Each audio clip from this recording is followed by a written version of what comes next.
Good morning student. आज class 8 first chapter का second part है। जैसे कि फर्स्ट पार्ट में मैं बता चुकी हूँ किस प्रकार से यूरोपियन देश हमारे देश में आई, किस प्रकार से उन्होंने ट्रेडिंग के लिए यहाँ पर सेंटर स्थापित किए, किस प्रकार से मुगल एम्परर का डिक्लाइनिंग हुआ। ठीक है, तो नाउ हम आगे पढ़ेंगे कि मुगल एम्परर का डिक्लाइनिंग होने के बाद किस प्रकार से ईस्ट इंडियन कंपनी ने उसका फ़ायदा उठाया और किस प्रकार से ईस्ट इंडियन ने उसका फ़ायदा उठाकर पूरे भारत पर कंट्रोल कर लिया था। तो expansion of east Indian company in India. वैसे तो 16वीं सेंचुरी में जब वो लोग आए थे, ब्रिटिश आए थे, तो उन्हें केवल ट्रेडिंग के लिए जगह चाहिए थी, तो ट्रेडिंग उन्होंने स्टार्ट कर दिया था, व्यापार उन्होंने स्टार्ट कर दिया था, लेकिन अभी भी उन्हें पूरी तरीके से उसमें सफलता नहीं मिली थी। अभी भी उन्हें किसी प्रकार की ट्रेडिंग सेंटर्स उनके पास नहीं थे।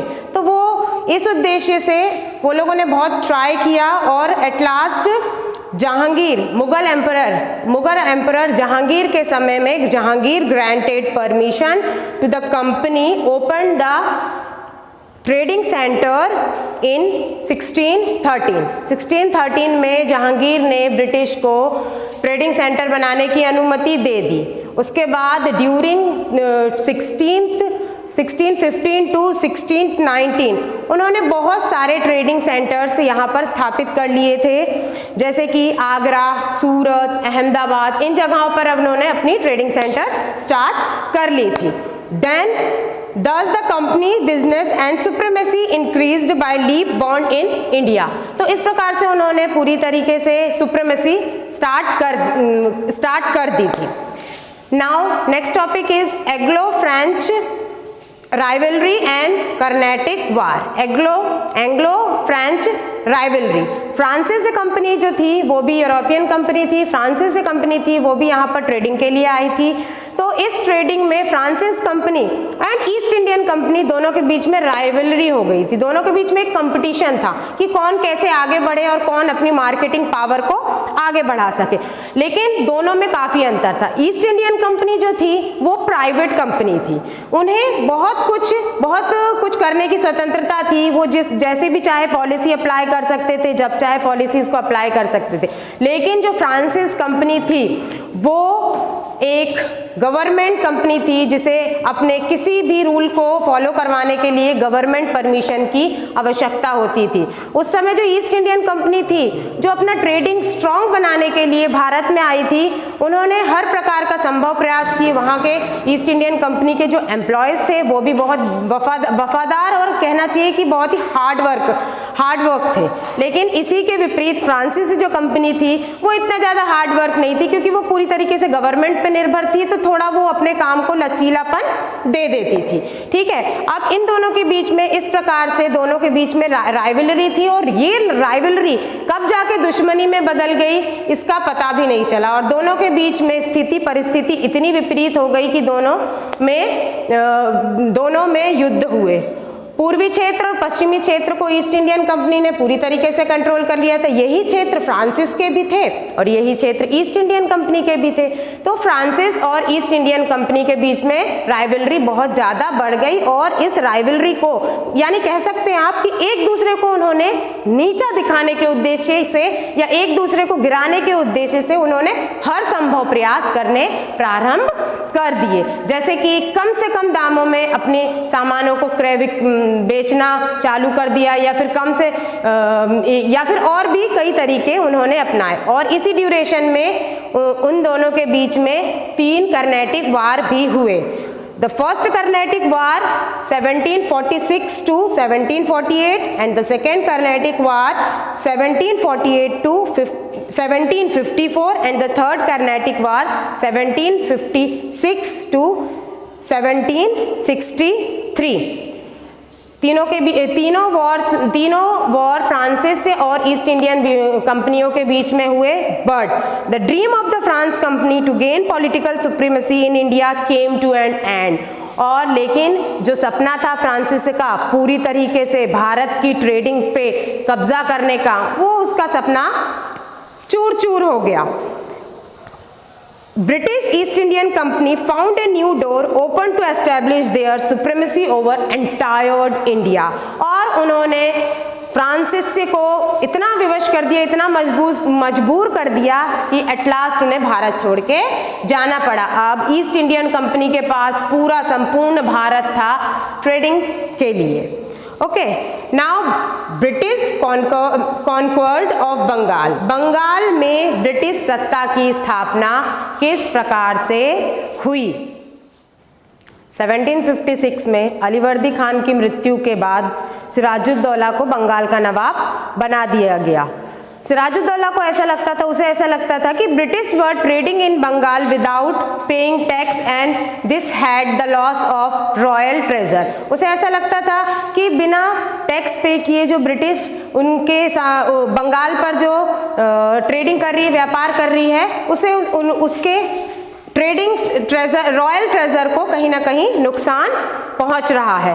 तो इस प्रकार से नवाब ने कोशिश की एंड नवाब ऑन 22 जून 1756 में नवाब ने कलकत्ता पे पूरी तरीके से कंट्रोल कर लिया, उसे कैप्चर कर लिया। जैसे ही क्लाइव को ये पता चला, रॉबर्ट क्लाइव को जैसे ही ये इंफॉर्मेशन मिली कि नवाब सिराजुद्दौला ने बंगाल पर, कलकत्ता पर कब्जा कर लिया है, कैप्चर कर लिया है, कंट्रोलिंग कर रही है, तो उसने अपनी सेना के साथ कलकत्ता पर हमला कर दिया और एक छोटी सी लड़ाई के बाद सिराजुद्दौला को हरा दिया। और सिराजुद्दौला के हारने के बाद क्लाइव ने सिराजुद्दौला यानी नवाब के साथ संधि कर ली, कुछ शर्तों के साथ उसे उनका साम्राज्य वापस लौटा दिया। अब बंगाल में वैसे तो कंपनी को ट्रेडिंग की बहुत सुविधाएं मिल गई थी, लेकिन उसके बाद भी उसे पूरे बंगाल पे कंट्रोल करना था। वो चाहता था कि पूरा बंगाल उसके कंट्रोल में हो जाए, इसीलिए वो कहीं ना कहीं वो सोच रहा था कि कहीं ना कहीं सिराजुद्दौला से कोई गलती हो जाए, जिससे कि या कह सकते हो आप कि मौका देख रहा था कि कहीं कोई ऐसा मौका मिल जाए जिससे कि हम सिराजुद्दौला पर हमला कर दें और पूरी तरीके से बंगाल को कंट्रोल कर दें। और उन्हें मौका मिला कहीं, और उन्होंने सिराजुद्दौला पर झूठा आरोप लगाया कि उन्होंने जो अलीनगर की संधि है, जो क्लाइव और सिराजुद्दौला के बीच में हुई थी, अलीनगर की जो संधि है, उसे तोड़ने का प्रयास किया है।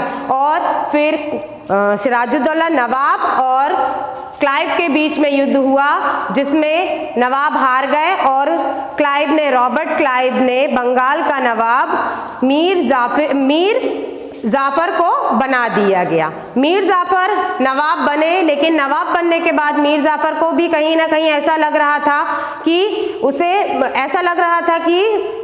जो ईस्ट इंडियन कंपनी है वो उसका फायदा उठा रही थी। तो जो रॉबर्ट क्लाइव और जो सिराजुद्दौला के बीच में युद्ध हुआ था वो प्लासी में हुआ था, प्लासी के मैदान में हुआ था एट 1756, जो कि बैटल ऑफ प्लासी के नाम से जाना जाता है। After the battle of Plassey company Mir Jafar को ऐसा लगने लगा था, after battle of Plassey company को ऐसा लग रहा था कि हम ज़्यादा से ज़्यादा उसका फ़ायदा उठा सकते हैं। और मीर जाफर को भी कहीं ना कहीं ऐसा लग रहा था कि अंग्रेज ईस्ट इंडियन कंपनी उसका फ़ायदा कुछ ज़्यादा उठा रहा है, और वो चाह रहा था कि ईस्ट इंडियन कंपनी पर बंगाल का कब्जा, कंट्रोलिंग ख़त्म हो जाए। लेकिन मीर जाफर जब तक समझ पाता, जब तक East Indian company replace Mir Jafar to Mir Qasim को नवाब बना दिया गया। अब जैसे ही मीर कासिम नवाब बने, अब जैसे कोई भी व्यक्ति होता है, किसी की हेल्प लेना तो उसे बहुत अच्छा लगता है, लेकिन जब उस पर पूरी तरीके से वो कंट्रोल कर ले तब कहीं ना कहीं उसे थोड़ी सी हेजिटेशन लगती है और वो चाहता है कि कंट्रोलिंग मेरे ऊपर से हट जाए। तो just like that Mir Jafar को भी ऐसा ही लग रहा था कि अब कुछ ज़्यादा ही रोक टोक ईस्ट इंडियन कंपनी की होने लगी है। तो उसने भी ईस्ट इंडियन कंपनी के साथ युद्ध प्रारंभ कर दिया, या फिर कह सकते हो विद्रोह करना प्रारंभ कर दिया। तो मीर कासिम को जैसे ही लगा कि ईस्ट इंडियन कंपनी उसका फायदा उठा रही है, उसने उनके साथ विद्रोह करना चालू कर दिया। और जैसे ही ईस्ट इंडियन कंपनी को लगा कमजोरी फीलिंग कमजोर लगने लगी, ऐसा लगने लगा ईस्ट इंडियन कंपनी को कि अब जो नवाब है वो हमारे हाथ से धीरे धीरे निकलता जा रहा है, तो नवाब को भी उन्होंने हटा दिया। अब कुछ जैसे कि मीर कासिम हो गए, दिल्ली के नवाब, दिल्ली का सम्राट शाह आलम हो गए, कुछ लोगों ने मिलकर ईस्ट इंडियन कंपनी पर हमला कर दिया, या फिर कह सकते हैं उनके बीच में युद्ध हुआ जो कि बैटल ऑफ बॉक्सर के नाम से जाना जाता है। And this battle of boxer held at 1764। After controlling the north part of the company, after controlling the north area, company trying, or we can say that company attract toward the south, और इसी ओर Anglo Mysore war हुआ, इसी ओर Anglo Maratha war हुआ, and इसी प्रकार से वो continue भारतीयों के साथ ईस्ट इंडियन कंपनी के जो विद्रोह हैं, या फिर आप कह सकती हो झड़प है, वो होती रही। Lord Wellesley, Lord Hastings, Lord Dalhousie played important role in the expansion of British East India in India। India में इनका जो था बहुत ज़्यादा सहयोग था पूरी तरीके से एक्सपेंशन, पूरी तरीके से प्रसार करने का। जो लॉर्ड वेल्लेस्ली ने भारत में सब्सिडी अलायंस की सहायता से कंट्रोल किया, और लॉर्ड डलहौजी ने विलय नीति, जिसे कहेंगे हम डॉक्ट्रिन्स ऑफ लैप्स के द्वारा बहुत सी रियासतों को अपने साम्राज्य में मिला लिया था। At last we can say that the causes of success of British was not their ability but the weakness of the political power of India। यानी हम कह सकते हैं कि जो भारत पर संप्रभुता स्थापित की थी ब्रिटिश ने, वो उनकी एबिलिटी थी। No, that's not correct. वो उनकी एबिलिटी नहीं थी, वो हमारे भारत के साम्राज्य रियासतें थी, उनकी कमजोरी थी। उनकी कमजोरी का फायदा ब्रिटिश ईस्ट इंडियन कंपनी ने उठाया और बहुत ही सरलता से, या फिर कह सकते हो विदाउट एनी प्रॉब्लम, उन्होंने पूरे भारत पर कंट्रोल कर लिया था। ओके, अगर किसी स्टूडेंट्स को कोई दिक्कत हो तो कमेंट बॉक्स में आप कमेंट कर सकते हैं। Thank you.